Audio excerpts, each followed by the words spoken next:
حضرت ابو بکر رضی اللہ تعالیٰ عنہ کا مقام اور مرتبہ اگر آپ کو دیکھنا ہے تو فقط اتنا دیکھ لیجئے کہ جب اللہ کے رسول صلی اللہ علیہ وسلم کا وصال ہوا، اور آؤ مختصر سا اس کا بھی میں آپ کو واقعہ بتاتا چلوں۔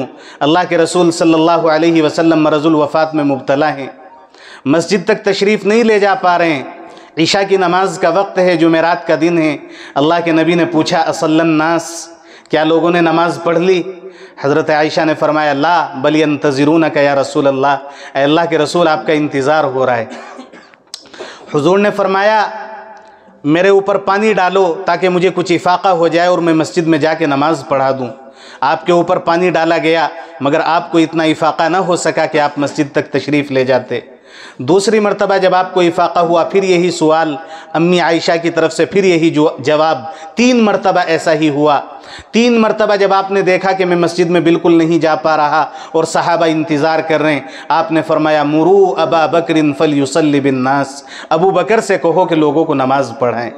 امی عائشہ کہنے لگی یا رسول اللہ میرے والد ابو بکر رقیق القلب ہیں، ان کا دل بڑا نرم ہے، وہ آپ کے مصلی کو خالی دیکھیں گے تو ان سے برداشت نہیں ہوگا، لہٰذا آپ کسی اور صحابی کو حکم دیجئے تاکہ وہ نماز پڑھا دے۔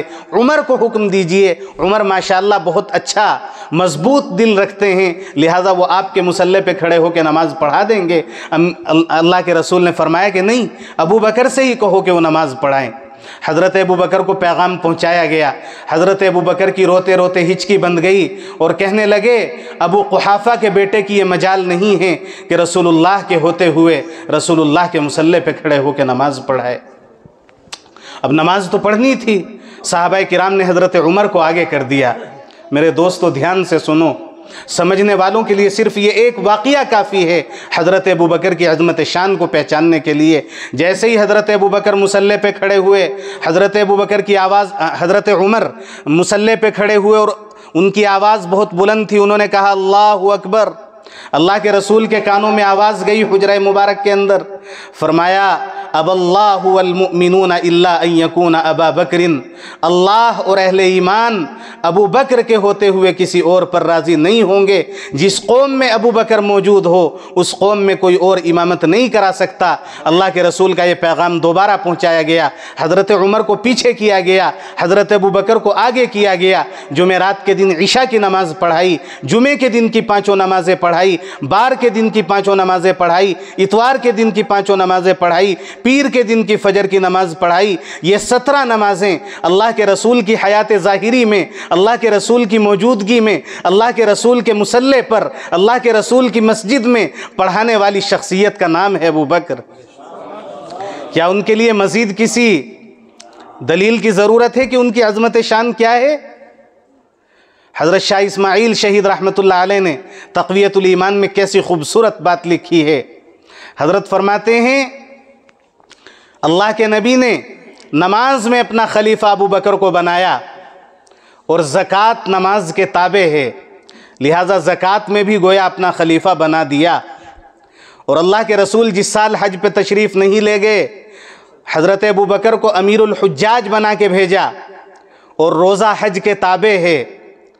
تو 2 بڑے بڑے فرضوں میں یعنی نماز میں اور حج میں حضرت ابو بکر کو اپنا خلیفہ بنا دیا، اور زکوٰۃ اور روزے کے اندر طبعاً وہ خلیفہ بن گئے۔ اور یہ اسلام کے 4 بڑے بڑے فرائض ہیں، جو اسلام کے ان 4 بڑے بڑے فریضوں میں امت کا خلیفہ بن گیا، امت کا سردار بن گیا، پھر باقی تمام معاملات میں اس کے علاوہ کوئی اور کیسے خلیفہ ہو سکتا ہے؟ یہی وجہ ہے کہ اللہ کے رسول صلی اللہ علیہ وسلم کا جب وصال ہوا، ابھی آپ کو غسل نہیں دیا گیا، ابھی کفن دفن نہیں ہوا، سب سے پہلا مسئلہ یہ آیا کہ اللہ کے رسول کے بعد امت کا خلیفہ کون ہوگا۔ سقیفہ بنو ساعدہ کے اندر ایک میٹنگ چل رہی تھی، اور انصار یہ سمجھتے تھے کہ خلافت ہمارا حق ہے۔ حضرت سعد فرما رہے تھے کہ ہم انصار ہیں اور ہم نے بہت مدد کی ہے مہاجرین کی، لہٰذا خلیفہ ہم میں سے ہونا چاہیے۔ حضرت ابو بکر و عمر کو جب پتہ چلا یہ دونوں حضرات وہاں پہنچے، حضرت ابو بکر نے صرف ایک جملہ ارشاد فرمایا۔ حضرت ابو بکر نے فرمایا اے میرے انصاری بھائیو، ٹھیک ہے خلیفہ آپ میں سے بھی ہو جائے تو کوئی حرج نہیں ہے، لیکن میں آپ کو آپ کے رسول کا ایک ارشاد سنانا چاہتا ہوں۔ آپ کے رسول نے فرمایا تھا الائمۃ من قریش، کہ خلیفہ جو ہوگا وہ قریش میں سے ہوگا۔ حضرت عمر ساتھ تھے۔ حضرت عمر نے کہا انت افضلنا واکرمنا واحبنا الی رسول اللہ صلی اللہ علیہ وسلم فلنبائی علی یدک، آپ اللہ کے رسول کے نزدیک ہم میں سب سے زیادہ محبوب تھے، سب سے افضل بھی ہیں، سب سے اکرم بھی ہیں، لہٰذا آپ سے زیادہ بیعت کا کوئی حقدار نہیں ہے، آپ ہاتھ بڑھائیے تاکہ ہم آپ کے ہاتھ پہ بیعت کریں۔ حضرت عمر نے بیعت کی، تمام انصاریوں نے بیعت کی، تمام مہاجرین نے بیعت کی، اور تمام کے تمام صحابہ نے بالاتفاق آپ کو اپنا خلیفہ تسلیم کیا۔ یہ حضرت ابو بکر رضی اللہ تعالی عنہ کی شان